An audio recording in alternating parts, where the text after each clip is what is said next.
think. I guess we'll go into questions at this point, so if anybody has a question, please raise your hand and ask. Yes, ma'am. I have a few questions. That's why I'm here. Just mention your name first. My name is Kathy. First thing, why are the taxes more expensive on the west side of Freehold Borough than it is in the east? I'm not a tax assessor, however, the town is part of the Monmouth County Assessment Demonstration Program, and annually, they are allowed to reassess everybody, and it's based upon a lot of different variables that I don't want to get into. But we're talking like $5, $6, $7, $8, $9,000 difference. No, I understand that. Really, a big difference. I cannot give you the specifics, that's more of a technical question for the tax assessor. I'm just going to explain to you how certain areas do have their assessments done. The assessor is allowed to do it based upon sales in the neighborhood and surrounding communities, and then apply that to that certain area. So I'm not sure your specific situation, but that's how the program is supposed to work. However, in that situation, if we didn't do this demonstration program, everybody's taxes, municipal taxes this year would have went up exactly what the municipal budget went up, which would be 2.61%. 2.61%, which is feasible. Very much more than the average, which was over 11 for over 1,800 properties. I don't have a specific answer for you on that one, but that's how the program works. Second question, why do we have so many construction, commercial vehicles in this town that don't have commercial plates on it? And they park in residential areas. That was always the rule when I first moved here 38 years ago. You could not park a construction vehicle in a residential area without getting a ticket. For overnight. Overnight, you could not, correct? Correct. For a policeman. Absolutely. Now they're all done. I don't see anybody getting a ticket, because you know why? You're not registered as commercial vehicles, which all that money should be going into taxes in New Jersey, correct? There's a lot more money to register a commercial vehicle than this to register your car and my car. That's correct. There's no doubt. So something's got to be cracked down about that. That's just out of control. Yeah, I There's agree. tons of it. I agree with you. Quality of life. Absolutely. There's tons of them. Yeah. I probably counted 50 this week. I've been out since 2015. I know we ticketed up when I was working. I can't speak for what goes on there now. We've been out too long, but we did put tickets on when I was working. What I'm saying is, you have vehicles that are in construction with no commercial plates driving around through town, and it's allowed. And I'm not taking on the Mexicans, I know they're entitled to make a living, but 9 out of 10 of them are Mexicans, and they just have regular plates. And it shouldn't happen, because that's tax money. I think, Candace, that once you were to be elected, that working with the police department, No doubt. you'd be able to encourage the police chief in order to crack down on those kind of things. Without That's doubt. ultimately his enforcement, been her enforcement, correct? Yes, that is exactly correct. Another question, I mean, you said third row. No, I just wanted, what you said about the commercial vehicle, if you look at the borough ordinance, it states in there a certain criteria that the vehicle will meet. It doesn't have to have commercial plates on it, I don't think. It just has to meet that criteria.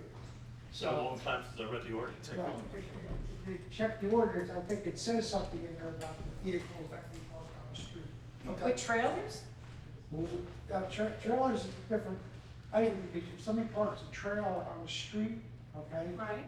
Like a boat trailer or something, as long as it's registered, they did pass an ordinance about parking boats in the front yard of a house. And there's something in order about that.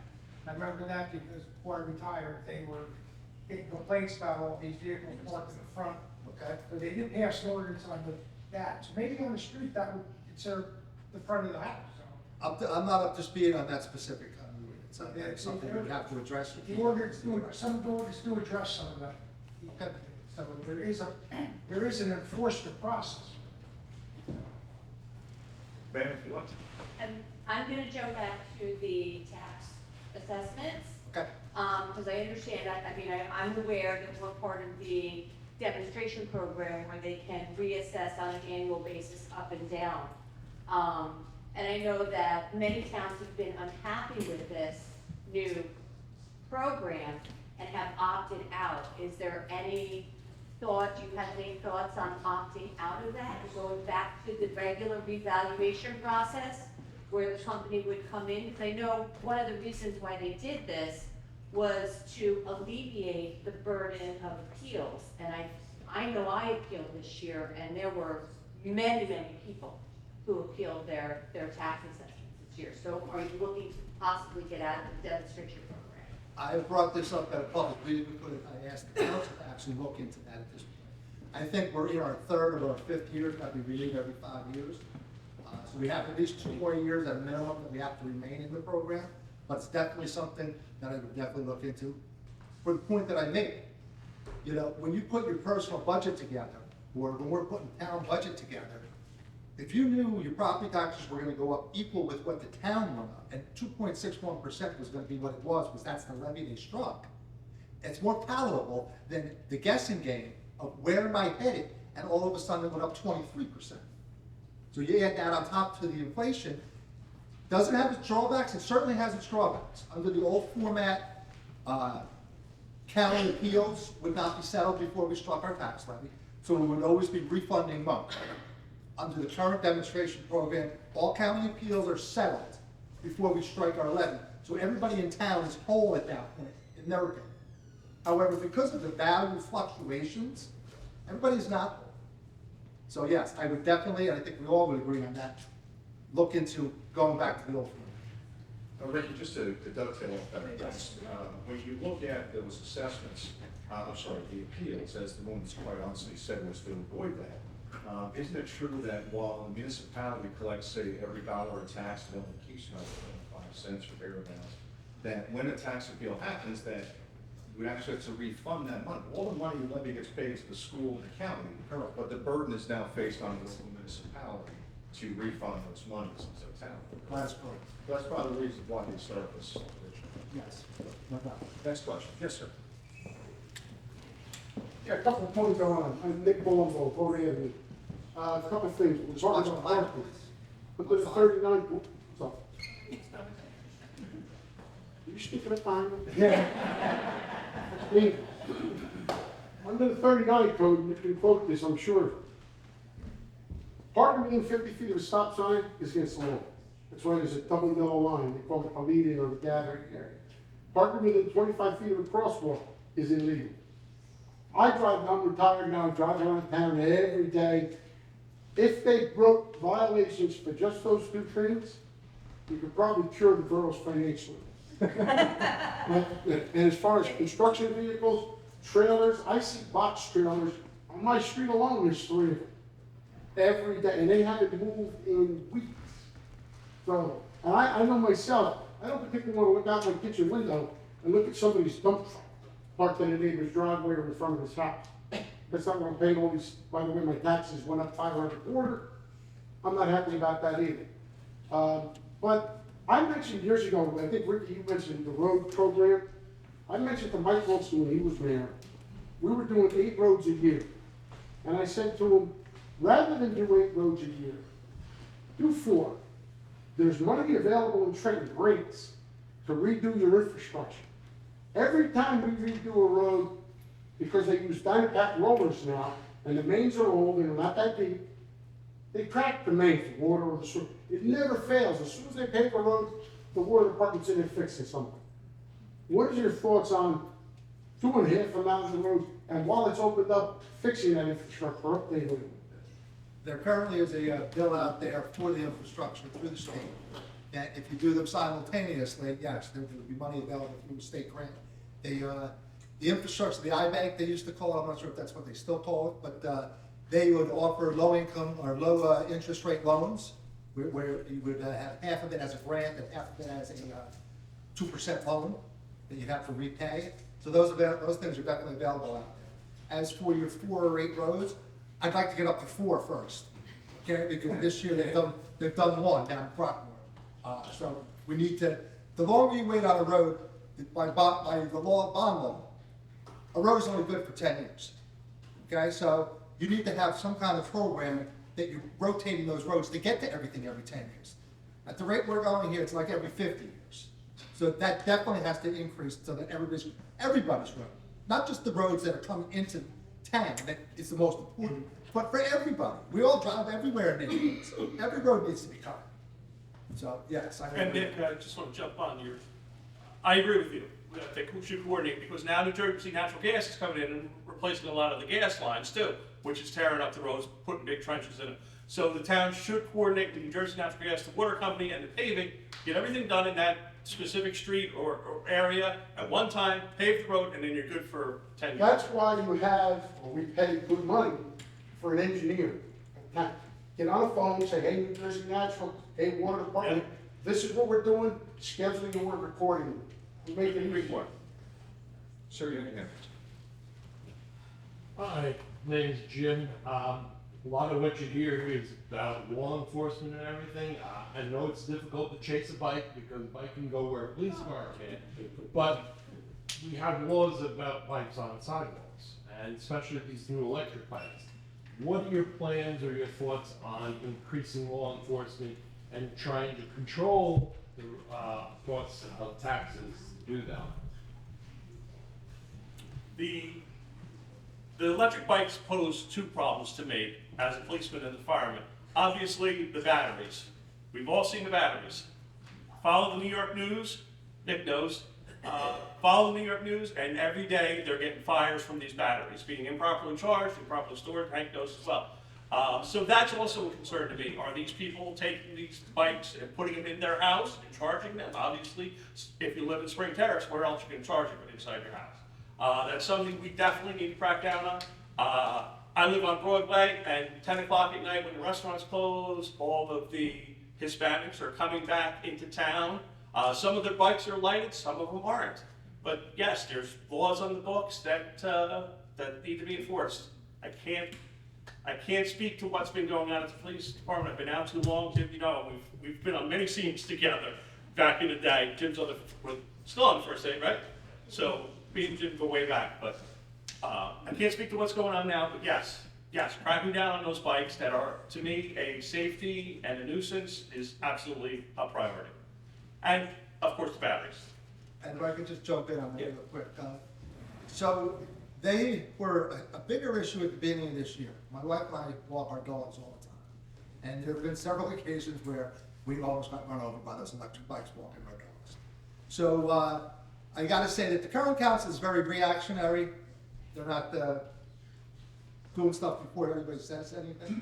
So they came up with the ordinance on what the electric bikes were allowed to be, where they were allowed to be. But they threw the Title 39 in there. And the question was, why would you do that when it's already on the books by the state? So they said it would give the police officers a little more meat to go after it. Well, I opened all the summonses that have been issued since that ordinance has been adopted. There hasn't been one. There hasn't been one since they adopted an ordinance that they were trying to help us all out with. I know the police, and I'm not bad-mouthing the police here at all. They might need a little more support in that area to do something with, and it's something we would have to address, no doubt. May I have your question? Hi, my name is Sherry. I'm just wondering if I can hear from each of you what your actual plan is moving forward to reduce our taxes, to pay for additional police to do the enforcement of the various, parking or bicycles or trailers that are on the street. Like, what's the actual plan? I mean, I hear you say, oh, we're gonna do these things, but I'd like to, based on your flyer, kind of hear how you're gonna approach it on day one. Well, there's a three-pronged approach there on how we can cut things.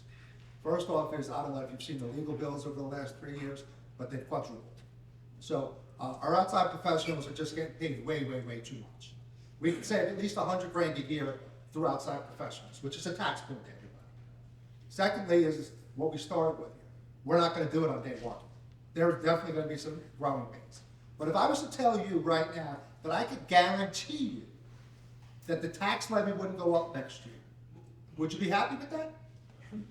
Me personally, no, because if it doesn't go up, that means that my home isn't going up. And I actually appreciate the fact that my home is going up. I understand that people are outraged to buy it, but again, for me, I'm looking at this as a long-term investment, and if the property goes up, the property around me is going up and selling higher, that's what I want. I don't think the two of them correlate. The tax levy doesn't correlate to your property. Your tax assessment does, Okay. but not your tax levy. That's what you pay. So there's a disconnect here. They are not just one and the same. They would have you believe because the tax rate went down, they did a good thing. The tax rate went down because your assessments went up. It's an inverse order. But the tax levy went up $273,000. And like I said, it would have been 2.61% for everybody under the old plan. Not 11, not 13. The barber, Mike DiBenedetto's 2 shops, doubled in 1 year. And if it could happen to him, it could happen to anybody. For no reason at all. The assessment program did not work here. But I'd like to hear from all of you what the plan, I mean, I understand you're not gonna know everything going in, but I wanna hear what it is you're thinking, because. I'll take the, Let me because when we asked about the police, you talked about how terrible the e-bikes are. I mean, I'm not disagreeing with it, but I didn't hear we're gonna hire more police, or we're gonna give them more, free reign, like, that's what I'm looking for. I'm looking for an actual plan that you're gonna have in place, at least to start with, that's gonna be guiding your process. Okay. I could stand up here and tell you that we could hire more police, but again, it comes down to the budget. We can only hire what we can afford to hire without raising taxes through the roof. I propose that we look at the police department. Maybe they are understaffed. We were understaffed when I was there, but again, I've been out almost 10 years. I don't know what the staffing levels are there right now, and I don't know how they're being used. For me, the way I like to approach this is spending. The borough spends too much given our debt. To me, we gotta cut back on spending. Does Freehold Borough need the Bruce Springsteen Museum and Learning Center that we are footing the bill for? Make no mistake about it, people. In that contract, we are footing 100% of every cost of that. Do we need that? Absolutely not. Do we need to build a new firehouse? Went over this. No, we don't. We need to examine the books and find out where the frivolous spending is, and we gotta stop it. That, to me, is how we're gonna control taxes in this town. That's how we're gonna do it. As for the police, I would study the police. I would see how they are approaching this. I would, fortunately, when I was a police officer, unfortunately, now that I'm running for council, they're pretty much their own entity. The town can tell them what to do, but we really can't force them. They're as it should be. They're their own entity. So we could tell them we want this to be enforced, and hopefully, it's more enforced. I don't know if I'm answering your question, but that's the best I got for you, right? I don't know the inner workings of the police department anymore, but I will, if elected. Exactly where I stand. We have ideas about what we want to do, but until we are able to see from the inside out, our plans are hypothetical. So could you give some of those hypothetical plans? Hypothetical plans are to see where excess spending is happening, where we can, as a borough, continue to live the lifestyle that we're used to, our downtown, our services, our infrastructure, but find where there's frivolous spending. We pay so much in taxes right now. And I look around and I see the roads that are not up to par. And I see the same things that Mr. Palumbo sees, where there are places where we could be bringing in revenue. No, we're not. And without being on the inside and seeing what's going on, again, it's all hypothetical. Next question. Yes, sir. I'm just kind of curious, who Your name polices the first. police? Your name My first. name is Richard Bagley. I'm just kind of curious, who polices the police? Checks up on them, makes sure they're doing their job. I realized after I said it, I probably didn't say that well as well as I should have. The town controls them, don't get me wrong. But the police chief,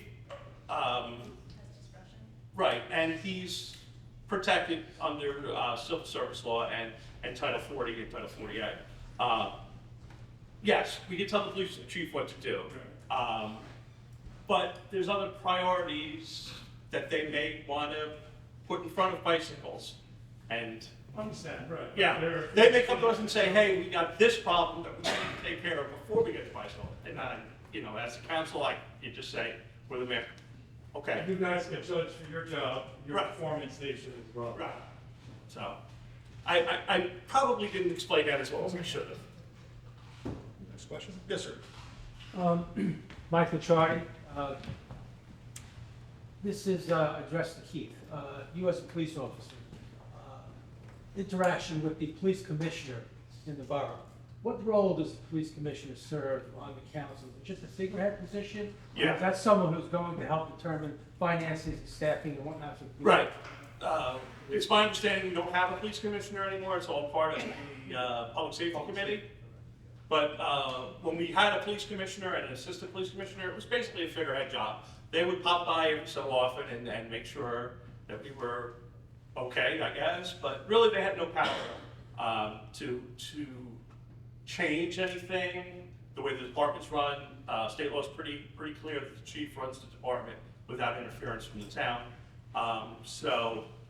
The police commissioner, or now the public safety commissioner, I think just probably does the budgeting in accordance with the chief, but it's basically a figurehead, something they can put on a hat or a jacket or So something. having a former police officer on the council definitely be an advantage in that respect. I would hope so. Next question. And just with the bicycle thing, I think one of the things the police department needs to do is police how the bicycles are ridden. Most people ride these bikes, American, Hispanic, whatever they may be, don't realize they're gonna follow the same laws as the cars do. Right. You gotta stop at stop signs, you gotta stop at yield signs, you gotta stop at red lights. They don't realize that. They have to I watch drive- kids almost get plowed. They have to travel with the flow of traffic, yes, absolutely 100%. Next question. Yes, ma'am. To the Alps, what are your thoughts about Nestle be closing? What, future, looking into your crystal ball, what would you predict? I would tell you this about Nestle's closing. We're all gonna pay a little bit more. Yeah. I am the commissioner on the Manasquan River Regional Sewage Authority. Nestle's accounts for almost $1.5 million of the revenue we bring into our water sewer. However, with this being them closing, I think it's November 17th, November 18th, something like that, there's no more sewer build up there. So the drop off on what we would pay Manasquan River in a year is gonna be roughly $700,000, but we're losing $1.4 million in rent. So that $700,000 gap has to be picked up by somebody. And if you're all living in this town, it's us. We have a $9.2 million water plant we just put on. So it's coming. Now they're gonna address it, they haven't broached that subject. The rates have to go up, like, I'm not gonna lie to you, there's no way around this. As far as the property taxes, like I mentioned at a public meeting to one of the other running mates who was saying stuff like he was a tax assessor, when taxes would go down over there. Trust me, when they stop working, it doesn't have to be decommissioned. When they stop doing what they do on a daily basis, their property value will drop immediately. And they have plenty of attorneys on staff where I'm sure they're already getting ready for the appeal. They settled with Nestle's and they settled with the racetrack on appeals a couple of years ago. The two big ones in town. So they have something coming. What they can do with that development, I don't know. There's part of that's in the township. So something would have to be done together. But I don't know what the zoning is and what you could possibly do there without rezoning something. Just to jump on Ricky's answer, I don't know how many people here know this, but they're a huge consumer of our water. Rick told us 33% of the water bill. They take the water out of the aquifer. We don't charge them for water. Okay. And we don't charge them for the sewer, which is the 1.4 million. I'm sorry, then Yes. I was misinformed. But anyway, as for the redevelopment of it, I am against putting houses there. I think that the borough is too packed as it is with houses, and now they're talking about putting apartments downtown. Traffic is already a nightmare, it's gonna be more of a nightmare. And I don't mean to pick on the neighboring towns, but Route 79, and Marlboro just put up all those townhouses on that beautiful piece of wooded property they just tore down and put up. Go out 537, it's just continuing to be built. Millstone, further out, it's just, where is all this traffic going?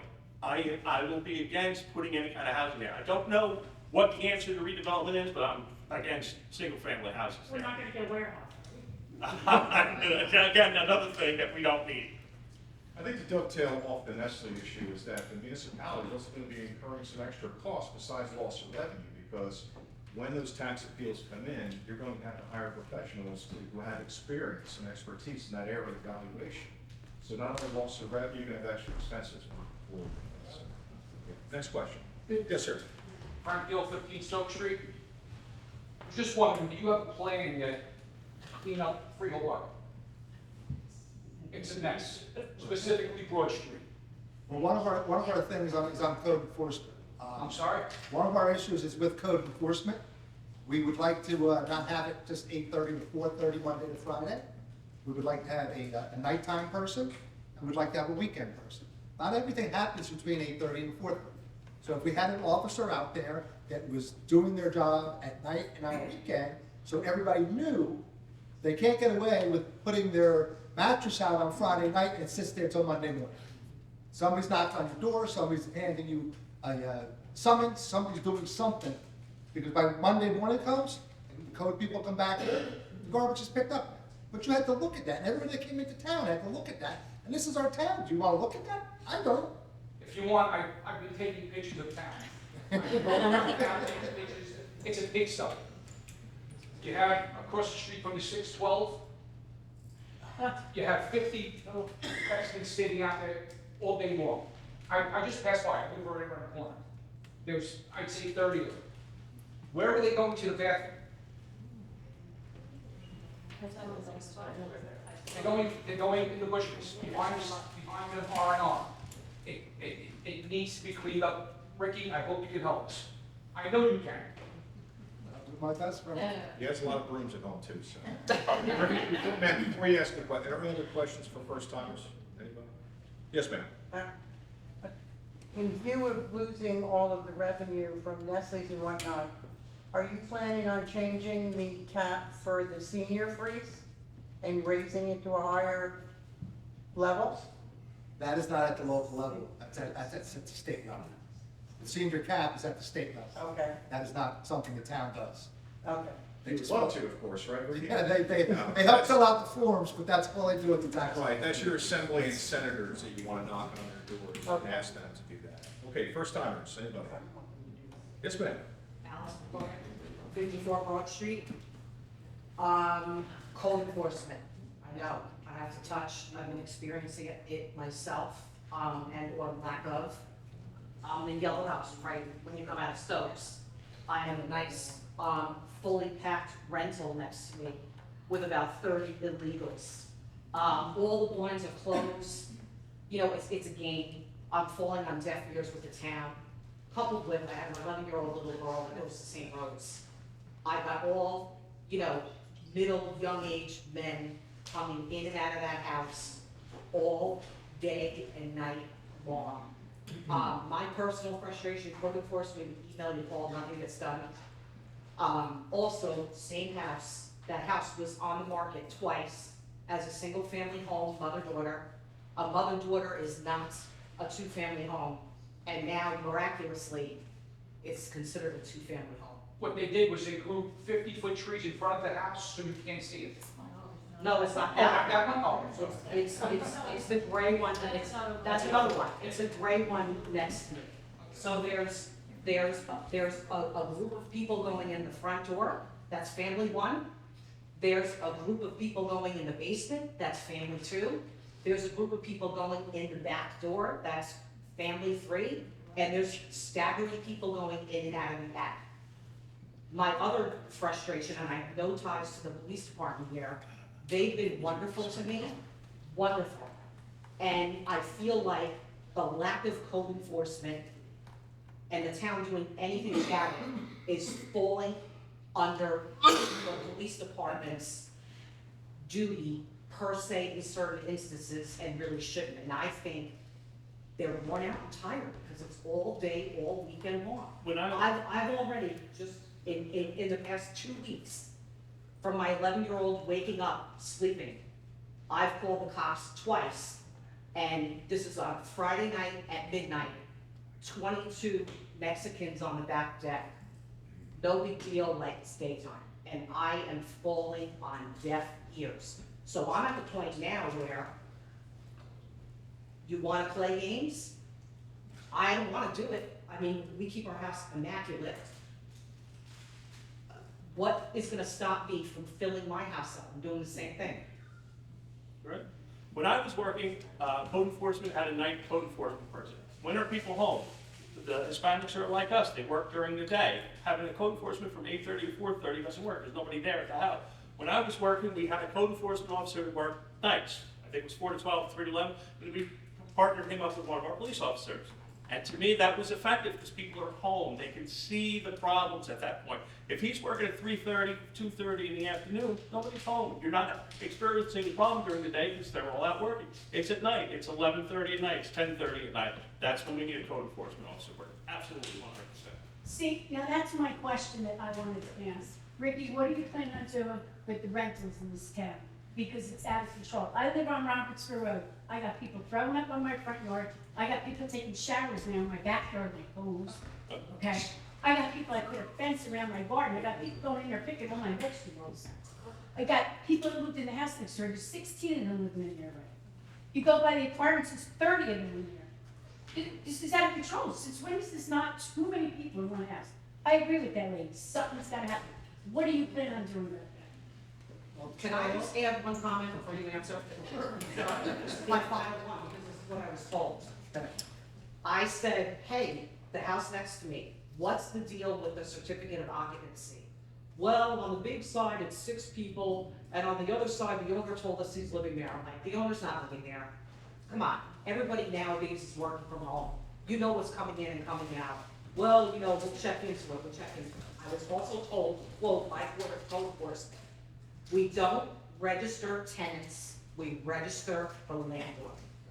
You wanna fix it? I mean, that's the, out of the gate.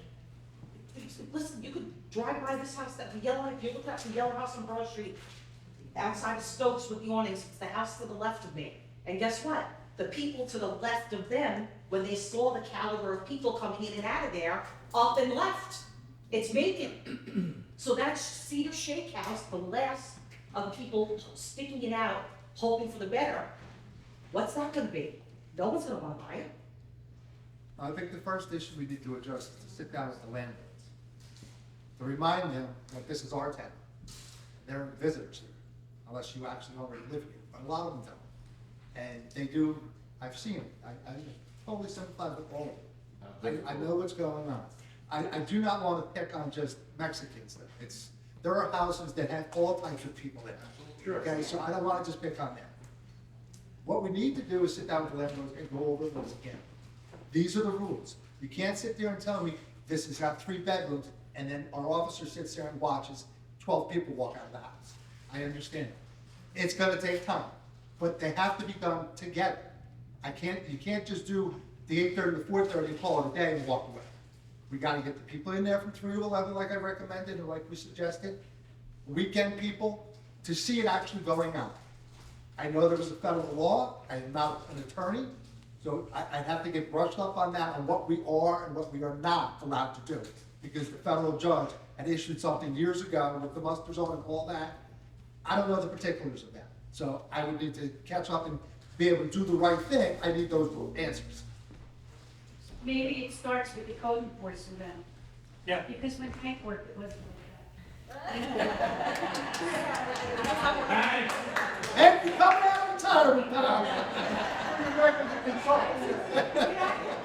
I'm gonna say something, and this is the truth, and I've lived here 35 years, he gave me a really hard time one time, and I cursed him out, okay? But I'm gonna be honest with you, he was fair with me. He was right when he said I was wrong, but I was right at the end, because I'm a lawyer. No, seriously, we gotta do something, because I have them in front of my house with maps, looking to where they're going. We've had people stop at our house and ask us, I'll get here, I'll get here. You're carrying maps now to get where they're going. It comes down to absentee landlords, and absentee landlords has been a problem in Freehold for a long time. Downtown, in residential areas, we gotta stop. We have to hold absentee landlords accountable. We're losing our what's town. going on. Because a We're lot of these losing our people, town, whether you know it or not, we're losing our town. I agree. These rentals are killing everybody in this town. And it used to be where the landlord would show up once a month to get his rent. They don't even do that anymore. They don't come into town to get their rent anymore. It's either Venmoed or whatever it is. But I mean, they don't even come into town once a month anymore. So these absentee landlords have no, I'm not gonna say they have no idea what's going on. They know what's going on at their house. Don't get me wrong. But, you know, they can claim ignorance and we need to stop that. Why can't we start finding them? Usually money talks, right? Yeah. If you get them in start a pocket. finding them up the kazoo, Jackie, do we have a landlord registration? We do. We obviously have your contact information. Correct. And I think just to recap, the plan is to get more code enforcement officials. And just as a side note, getting code enforcement officials in this economy is kind of hard. It's to live specialties, there's a shortage of them. Of course. Also including your police force in more enforcement of this, because it's not only happening in this borough, it's happening in a lot of towns. The way I see things going is every department's working in a vacuum, as opposed to everybody doing something together. And that's what I would like to do, bring everybody together to be able to, okay, so how are we gonna tackle this? Okay, the police can do this, the code can do this, but they all have to be able to talk to each other like they're doing something, not just, I'm here, that's all I'm doing. the cops are on Shavira every single week, twice a week. And probably over here on Broad Street all the time. And you, people think the cops don't work, listen at night, the sirens are all night long. They're all night long, these cops are working their butts off. Okay, next question. Did you say have a question? I just wanted to piggyback on this whole thing. The court case that was brought against Freehold. I mean, what was the result of it? Because I feel like sometimes the hands are tied in terms of the overcrowding of schools, the illegal, homes. Right. Overcrowded. Like I mentioned, I'm not an attorney, I don't know the actual specifics, but yes, We- our hands are tied up to a certain degree. This was in the mid-90s, Chief Barsham was chief when it happened. We were under a consent decree. They sued us, the Hispanics, for the muster zone and several other enforcement, I believe code enforcement was wrapped up in that. And we were under a consent decree for a while to scale back our enforcement. Well, I mean, Basically what it was. I mean, early on when we were here, I mean, they were coming house to house to check your home, your basement. It was bad. And they were trying to Yeah. put, in terms of schools, put, leases and children and match everything up, but I can tell you this, if they can send out a assessor to knock on your door to come in to look at your home, they should be allowed to send the code enforcement officer. But I thought- About to do the same thing. but I thought it was like under illegal by virtue of this court case. Understood. Like I said, I don't know the specifics, but the oddity of having someone be able to come and say, you're gonna pay this, or you let me in the house, versus the code enforcement officer is actually doing their job to make sure everybody's safe. There's a big difference People were there. living in attics.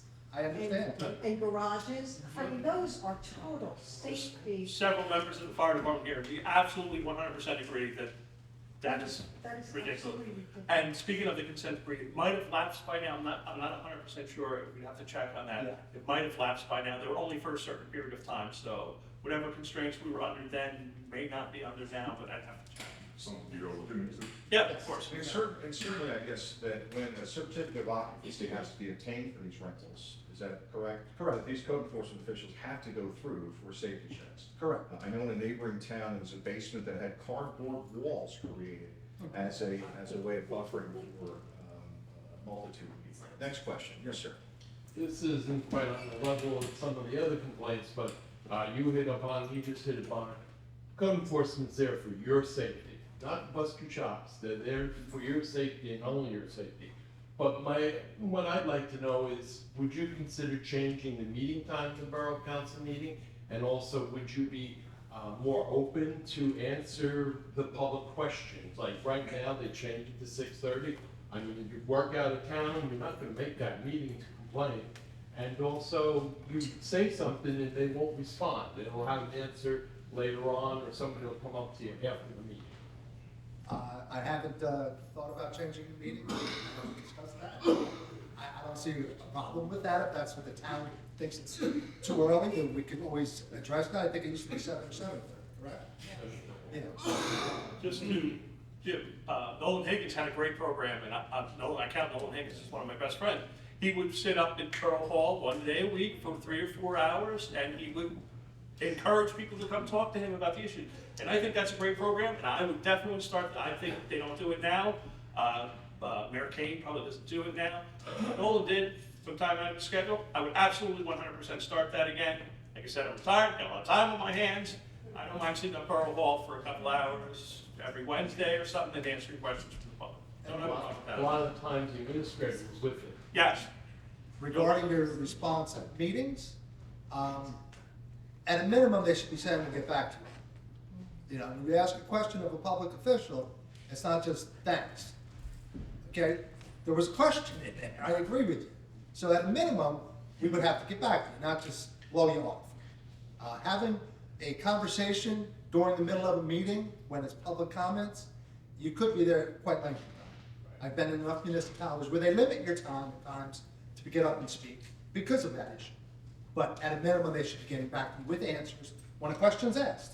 I totally agree with you. Next question. Yes, ma'am. Hi, Linda Lichardi. I have a question about the redevelopment. I think at the last council meeting, or maybe one before that, our interim superintendent made a presentation to the council about the potential impact that redevelopment is going to have on our school districts specifically. That, you know, how it seems again the council is not being very proactive in looking at the potential impact of their redevelopment plan of these apartments above their businesses. So I'm wondering, where do you guys stand on this redevelopment, and how do we best match what the town's needs are to the buildings that are going to be put up there, and not impact our services any more than they're already impacted? And, you know, especially with now potentially that 537-33 structure that's going to have more apartments. Again, I think you were saying, Pete, that we can't handle any more single-family homes. How would we handle, you know, apartment complexes on our infrastructure, especially our school system? This directly affects the schools. As you guys know, when my children were younger, schools were overcrowded. We finally reached the first point since I've lived here that our schools are not officially above capacity. We can't add any more kids at this point. If we start to add large developments with potentially 25, 50 kids even, it's going to impact our schools to where our classes are overcrowded. When my boys were in kindergarten, we had 31 kids in each kindergarten class. The ideal teaching ratio for a teacher is 14 kids to 1 teacher. My boys attended kindergarten with 31 kids in their class.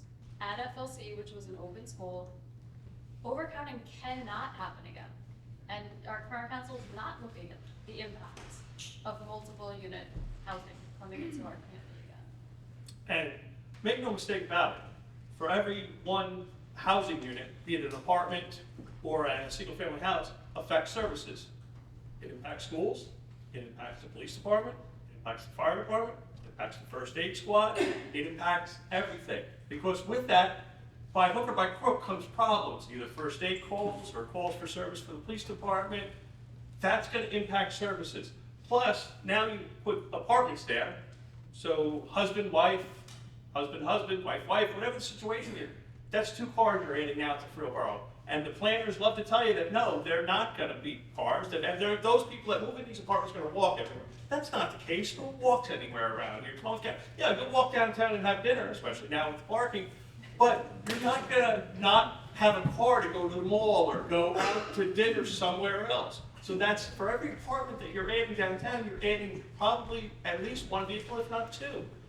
Try to get through downtown at 4 o'clock in the afternoon sometimes, and add that many more cars. I'm against it. Can't say it any more bluntly than that. I am against the development in this town. Next question. Yes, ma'am. So can I just ask, I was under the impression, perhaps incorrectly, that part of the reason why some of the apartments were being suggested was because we have not met our low-income housing numbers. So how do you propose, because we are required to meet those numbers, how do you propose we meet those numbers if we're not developing? The Mount Laurel decision is what it was, low income. It's what determines how much low income housing we need. And I'm not against low income housing. If they want to meet our goal by building apartments, yeah, absolutely. We need to. Well, where would you put them? Nobody wants them in their neighborhood, nobody wants to put them in my so where would you put them? We have to meet those numbers. I don't have an answer for you. I am for low-income housing. We need it, we're required to have it. There's people in this, I think it's called affordable housing, it's not low income. I'm sorry. It's based on the number of people in the home and what they're making in the home. Affordable housing is something we need. Affordable housing is something that's required. There are too many people in this world, this country, that are homeless, who are living in places that probably are unfit for human habitation. Couldn't agree with you more. I just don't know where. I'm gonna be 100% honest with you. I don't think it should be downtown, and for nothing other than the traffic. That's fair. You live in town, you know how downtown gets. If we could come up with some other area of town to put them that doesn't impact the traffic, I'm all for it. I'm all for affordable housing. Yes, we should meet our goal 100%, absolutely. And I think dovetailing off that point, when a new development comes in based on your LO obligations, that 20% of those developments have to be Right. Eligible for lower income. It doesn't mean that they're not free, they have to be purchased, those properties usually. And, you know, sometimes there's a big concern as to who's gonna get those 20, they're gonna be, you know, people walking on the street. And the reality is that they are offered at a lower price as opposed to the market prices. So let me ask you a question, you have some questions, and it's great news that you, the audience, have asked a lot of these questions that we have. But one of the questions that was offered was, how do you feel about the parking utility? Businesses are hurting, late night servers walking back across the streets of Lafayette, with cash safety issue. What are your feelings about the parking utility at this point? I think the way they rolled it out was a big faux pas. They, a lot of the businesses that I've heard down there didn't even know it was coming, and they're part of the downtown improvement district. They got there on September 5th and realized that the patrons got to start paying for parking. So the first thing is that they didn't roll it out. Secondly is that residents have offered their concerns about why do they have to pay? They pay for all of these parking spots for all these years through their taxes. So I do have a plan. We all have a plan that we hope to be able to institute for our residents so that they are not paying for that parking. The parking utility was intended for everybody that was coming from out of town to pay for the parking. That parking lot is an asset of the borough, and we should be making money off it. The taxpayer should not be utilizing their tax dollar to pave it, to plow it, do it, when everybody who is coming there is benefiting just the downtown. You're up on Center Street, you're down on Brinkerhoff. You're not using that unless you're coming here to eat, or as they would like to say, shop. I'm not sure where you're shopping, but you eat here. So the parking utility definitely needs some adjustments, but I don't think that it's something that's going to go away. Now, Ricky, as a municipality, this would be a separate budget, correct, a utility budget. Would that also be an area to kind of put jobs, patronage jobs, those kind of things, to fill that up, so that the appropriations equal the revenues? Would that be another option? Well, they have, I think they've hired 2 officers, and they can issue the tickets. It's more for a presence downtown that you have these officers. Their thought plan on that was also for the safety issue, that they would help them, these people, back at night across over Lafayette because they're standing out there. The safety issue, you know, I don't want to say I'm against safety because I'm totally not against safety, but the people who are working there and their bosses, they're responsible for their employees. The people who don't visit down there, as much as they would like you to think that they're responsible for their safety, are not responsible for their safety. So, but there are 2 ways to approach that, and they have those officers now, and it's up to the owners to have to walk their people out if they have that kind of money on them. Why can't you just give the employees placards so they can walk in the back? Well, because the So the young girls don't have to walk through 2 blocks to get to their the car. point of the parking utility is to make sure the patrons have a spot when they come to eat to utilize those facilities. So with all those customers that are in there, if you allow that, you're taking up a lot of parking from the people who are coming to utilize it. So I would have to disagree with you on that point. But there is a plan that we're gonna try to develop here that would be beneficial for everyone. But if I let it out, like I have on so many occasions and they've jumped the gun on us, I'm not giving that to them just yet. Okay? Any follow-ups? So I have one question. Where is all the tax money going from the new leaf place on 33? That the borough was supposed to get so much money from it, that's why he's there. Well, through June 30th, they brought in $4,000. $4,000? Correct. Well, I'm gonna tell you something. I took a walk in there Tuesday, because I wanted to know what was going on here before I came here. And while I wasn't in there. While I wasn't looking for you. I just wanted to see how it was running, so I would have something to say at this meeting. And while I was standing inside, which was maybe 7 minutes, I saw them bring in $4,000, and it was cash only. Every single person that was in there. So that was only like 7 minutes. And mind you, nobody was under 70 in there either.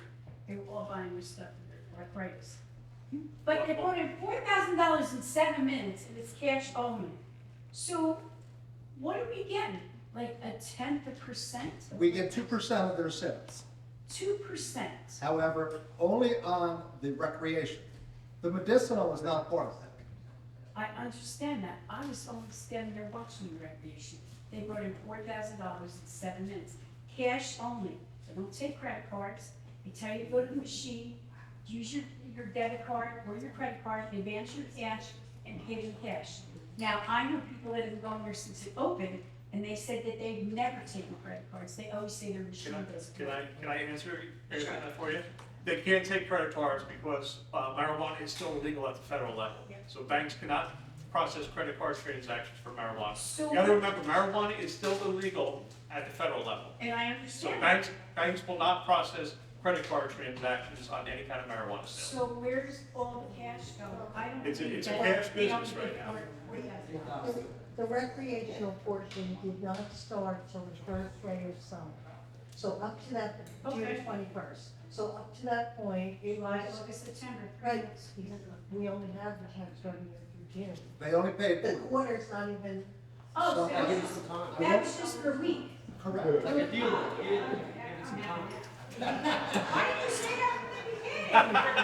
Is this the kind of You might want to let me down, Sir, would you like to ask a question? Is there So any first, please?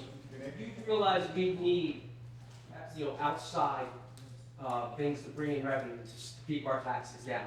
Obviously, you agree with the parking. I didn't agree with it initially. I didn't think we were a community like by the ocean, let's say, whatever.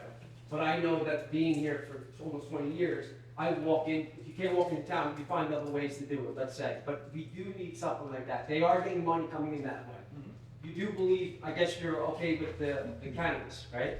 You would utilize that money that's coming in if you're That mayor. revenue is gonna offset our Okay. property taxes? I'm So fine. those are two things we agree on, right? Now, the one thing is, with, if we stay the way we are, with our houses and the way everything is, we don't bring in any other ways of bringing in money, like, apartments. Nobody knows where they're gonna be, like, I get all that. But if we don't grow that way, how do we sustain? Nestle's bouncing, right? How are we gonna sustain without driving the people that are older and their taxes keep going up if we don't grow? So I don't know, you said you don't have an answer for that, but we have had an answer for that. Well, the redevelopment itself, I'm not against. Okay. The way they rolled it out, I was against. I'm not worried about So it. Roll out, redevelopment- I'm worried about your role. Let's just The say, redevelopment needs to take place. Okay. No doubt about it. Yeah. It would definitely be a revenue stream. It's all a matter of how much that we would give back in a pilot in order to justify the means. yeah. For this town to benefit, something like We that. all agree that here. Okay. No doubt. Great. Okay. And I think to dovetail off the lady's point, states like Colorado, the place where they started selling pot very early, they actually have warehouses full of cash and armed guards, for the same point that. Oh, they need one over there. If I'm not mistaken, Governor Murphy tried to institute a bank in New Jersey, Correct. so that could be deposited in. Because the state allowed the marijuana in the state now, He was trying to institute a state of New Jersey bank, if I'm not mistaken, so that people had a place to deposit the cash. And it wouldn't go through a federal situation. It would only be a New Jersey bank. And we thought you brought back some samples too, I haven't been there for 7 years. Actually, listen, I'm gonna try them, I didn't try them yet. I have my information here. So one of the questions we got, came here is that, have you heard anything about the county making Olds to Bowl property a park and connecting it to the Henry Hudson Shrimp? I have. Yeah. Yes. Yeah. They, it's been discussed. I think this current council has already given its blessing, saying they're for it. I'm not opposed to having another park in town, and it's gonna connect to the Henry Hudson Park, trail at all. That's a positive thing for the entire downtown, another place for our kids and us, our families to go to, by all means. And there'll be no parking fee there, right? You have to check with the county, that's the county's discretion. Next question. Anybody? I got more, don't worry. Number one, did you take the time to analyze the debt? Where was the money spent? Because, I mean, I feel guilty, like, my eyes have been closed, and then that was a shocking fact to me, that the town's debt tripled in 3 years. Debt has to do with the library. The library has $2.2 million. They have an $800,000 grant that's coming to offset that. They have roadways that were already on the books prior to the administration coming in, which was part of the $7.7 million. We bought the building over Mechanic Street for $5 million. The plan there was to sell the building on Main Street, pay for it, get the debt off the books, but it's been sitting there for 2 years now. So we haven't brought in a Why penny. didn't that become the museum? Beautiful question. Why doesn't Bruce pay for it? That's a better question. They did a $3.5 to $4 million thing for the redevelopment over towards Throckmorton Street to institute. So there's a lot of different things that make up the $22 million. And is that debt being serviced in the current municipal budget, or is it gonna be down the road? Next year, without a doubt, the minimum increase in your debt service will be at least $220,000. The following year will be $400,000. With the way it stands right now, with no new ordinances, which means there's no new roads included there. And I think, Rick, it's also important to point out that, you know, we always hear about the Governor Christie having 2% levy cap. Your taxes weren't going to go 2%. But based on the calculations, when you have extra debt, pension, lost state aid, that gets all pushed to us, the taxpayers. So in fact, you've got a double-digit tax increase, not just a 2%. Easily. Good deal. So one of the questions that came in was, can you explain how grants work in a town like ours? There may be a lot of misconceptions about grants. Can you give an example? Well, That's all you. there's all different types of grants. So let's just start off with NJDOT grants for our roadways. They require that you're hooked into some way or shape or form, I think, a state intersection. That's the only way you can get that type of grant. So if we were doing a project that abutted over to one of the state highways and we applied for the grant, that was something we were gonna do. I can tell you that the neighborhood preservation program, well, there's a 25% match. So in order to get $125,000, we have to put up $25,000. And that $25,000 was actually giving somebody a raise to run the program. Was that necessary to get a $125,000 grant? I'm not sure. My thought about grants is if it wasn't something you planned on doing to begin with, why are you applying it just because it's a grant? If you didn't plan on doing a project, what's the sense in taking money and costing the taxpayer dollars on top of that when you didn't plan on doing something to begin with? So when it comes to grants, there's all different types. There's just a couple of examples. Yes. Any other questions? Yes, ma'am. It's, Sorry.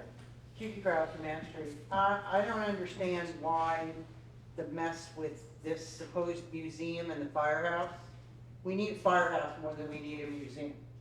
Why was that not left up to a vote of the residents?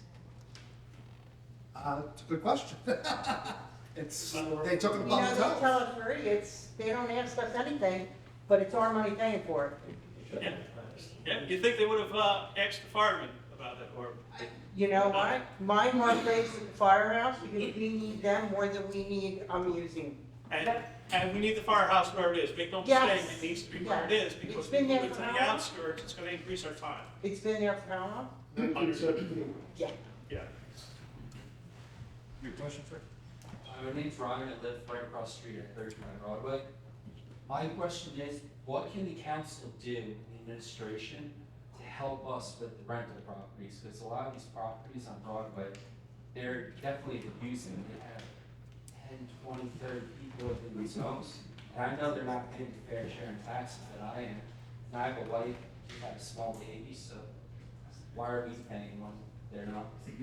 We had already addressed this before you came in, so I'll just give you a quick scenario. Yeah. It's on the floor. We spent a lot of time on it. I know that question. You might take commitment to the permit. We would like to increase our code enforcement. We would like to have somebody there during the nighttime shift. We would like to have somebody there on the weekend. And we would like to have a meeting with all the landlords to remind them, this is our tenant, not theirs, to get the ball Awesome. in a nutshell. To go back to the quality of life thing, Ryan was kind enough to send me a picture or a video earlier of a resident utilizing the front bushes across the street from his house as a balcony. So yeah, there's a lot that needs to be. It happens all the time in my corner. I guess I live over in like a tiny corner of Borough where I don't get to see this all the time, so the more I hear it from the residents, the more shocked I am. One morning I got up at 7 o'clock, I looked out, there's a guy laying between my hedge and my chain link fence on a railroad tie, sound asleep. I don't know how he got in there, and then he stumbled out. The church at the corner of Alpha Avenue, my wife and I were walking the dogs one morning during Easter, and you know how they put out the rock? We walked by there, and there was people sleeping. They were sleeping in the CVS dumpster, making this mess, CVS, the lock in the dumpsters. I got this my car in my driveway one day, and 3 ladies walking their dog were worried about me because there was some guy, I have a fence, my house borders the parking lot of the track. And there was some guy sleeping at the back end of my property. What are you gonna do about that? Well, the good news is it wasn't Ricky, okay? It was Sorry, next question. Yeah, I just wanted to, veer off from that. Keith, by the way, I'm still Michael Chimone.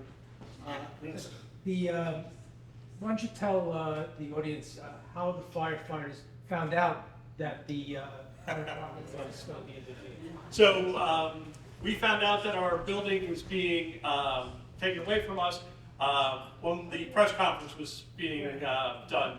We came in the building, we had an actual structure fire, a house was burning up on Center Street. We all came in there to get our gear on, and our gear was all moved out, and they were having the press conference with Bruce Springsteen that they were taking away our firehouse. That is exactly 100% how we found out our firehouse was being. So is that a done deal? I mean, There is a memorandum of understanding, from what I understand, that can be broken.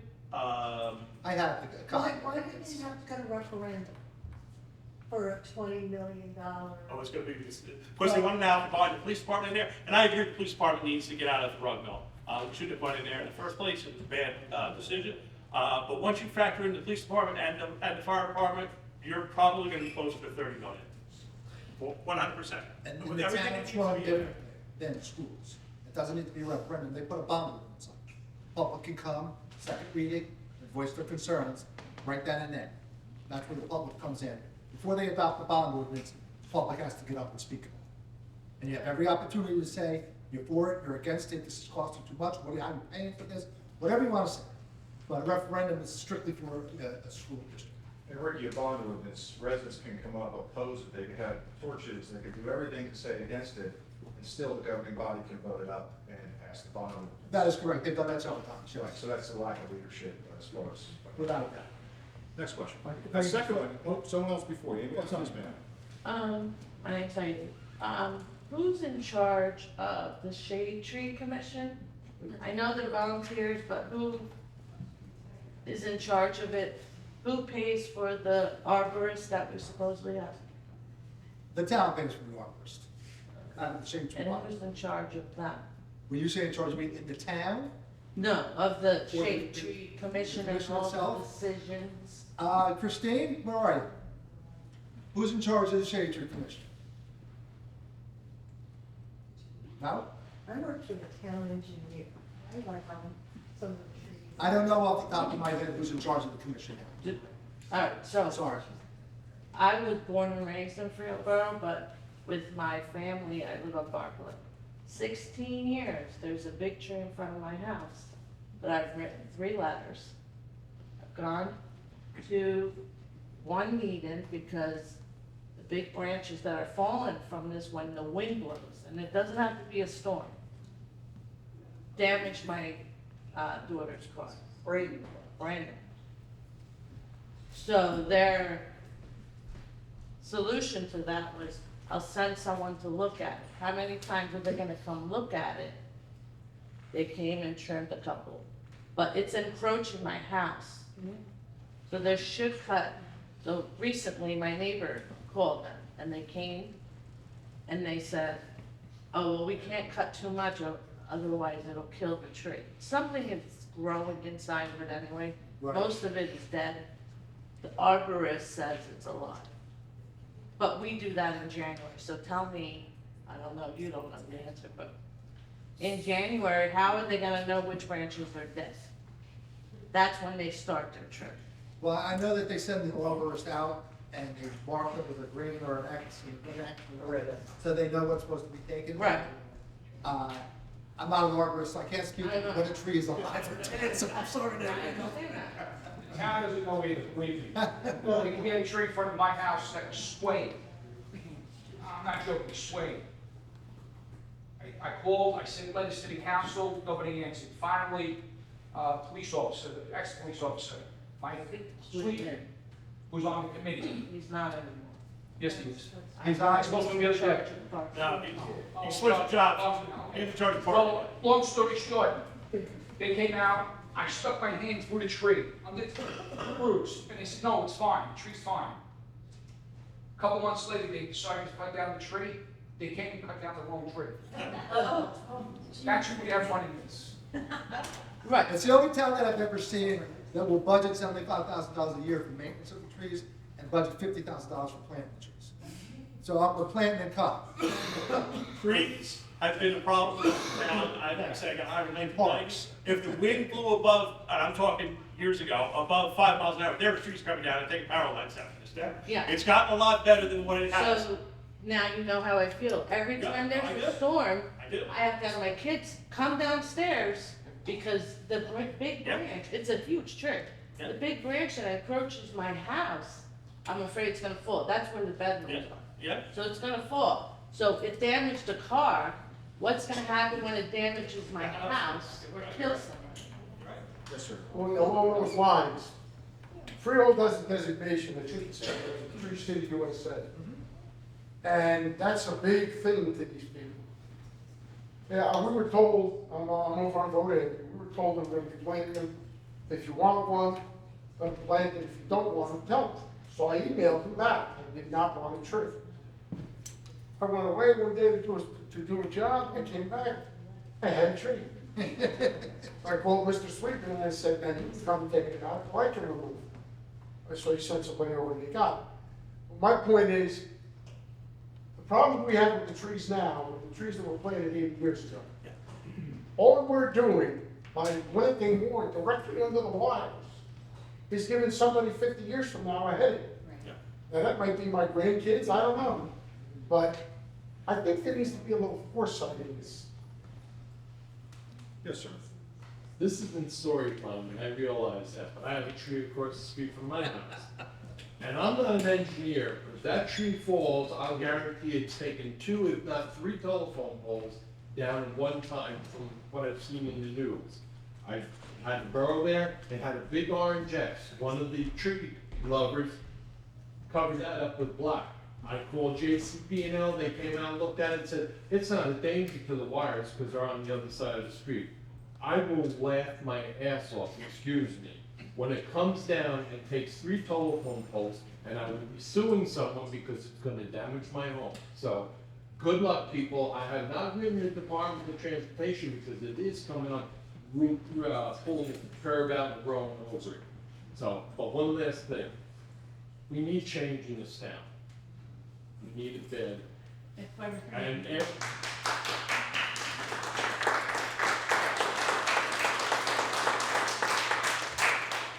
And after tonight, I'm sure these are the people that will do their best to bring that change.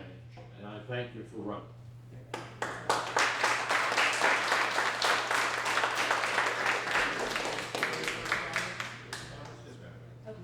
So what I'm hearing, if I'm hearing correctly, is that everyone's saying we need the change and we need more oversight from a government position.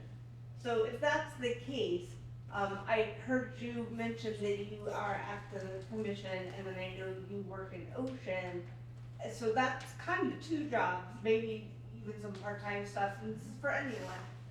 How much time are you gonna be able to dedicate to the oversight role as the mayor if you're also, understandably, because we all have to work, I work two jobs, like how much time will you be able to dedicate to do this oversight, to make these changes take place? More than enough. That's. This is a town of 12,000 people, 1.9 square miles. Uh-huh. Okay? I came from a town that is 7 square miles, 55,000 people, and they see fit to have 1 meeting a month, and they operate just fine. Why does this town have 2 meetings a month in such a small area? So they get free dinner? The first thing I do is recommend that we have 1 meeting a month. The oversight part, I would have a solid business administrator that does his job every day. That's the person that's on the ground doing what's supposed to be done for the mayor and the council. The mayor's not walking out there digging trees, telling somebody to do this, telling somebody to do that. My administrator would be doing that. And I think, Ricky, in today's day and age with, communications, emails, phone calls, as you know, in your capacity in town, that you're constantly in contact with your administrator or your elected officials. And that's certainly what you do. Next question. Yes, ma'am. Not a question. I just want to let you know, I've lived in this town for 47 years. I agree with Jim, it needs to change now because it's not Freehold I moved to. And in 47 years, I've never had a political sign on my lawn. This year's the first time. Don't disappoint me, people.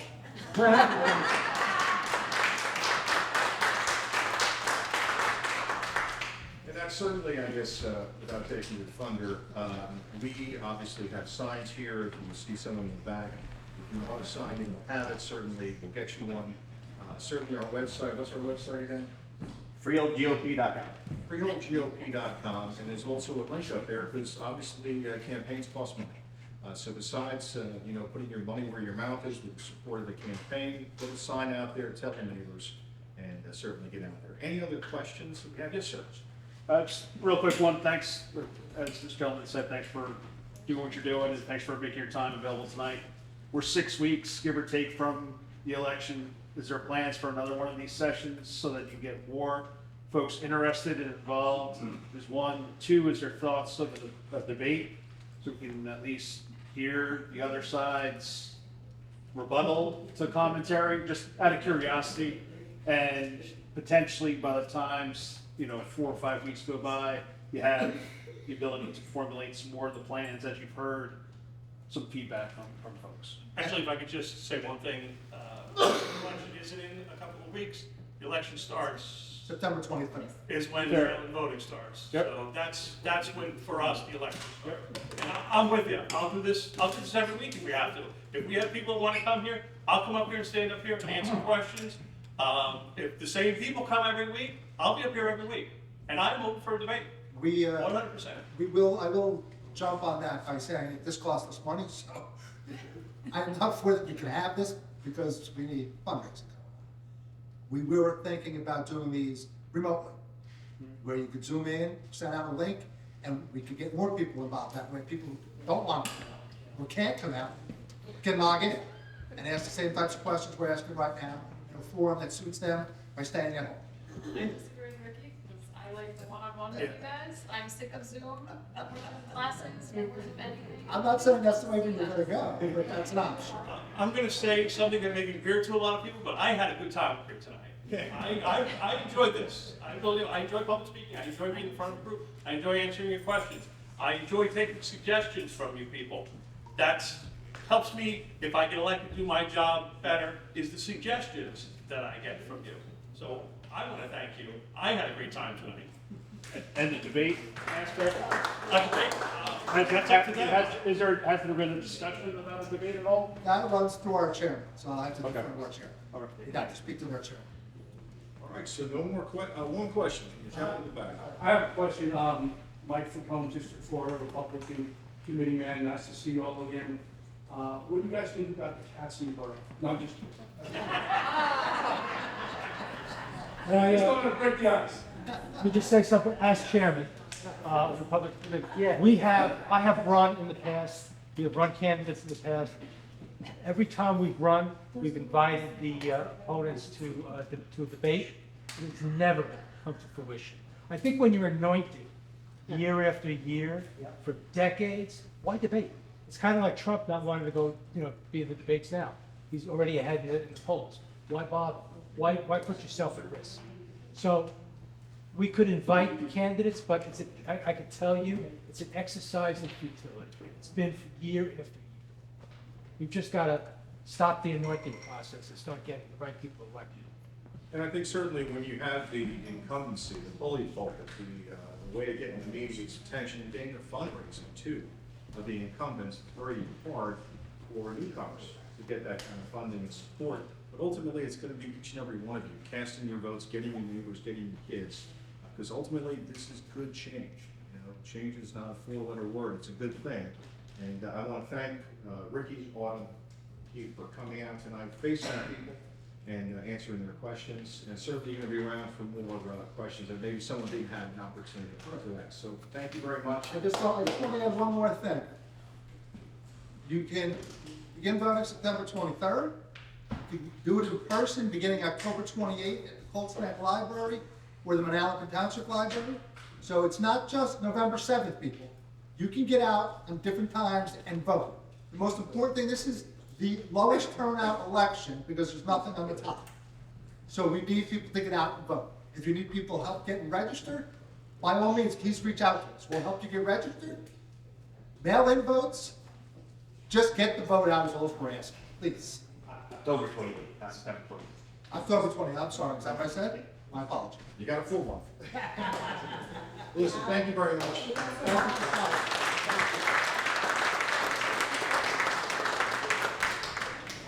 And if anyone needs, we have registration forms, applications, and vote by mail forms here to help out. That's it. I want this.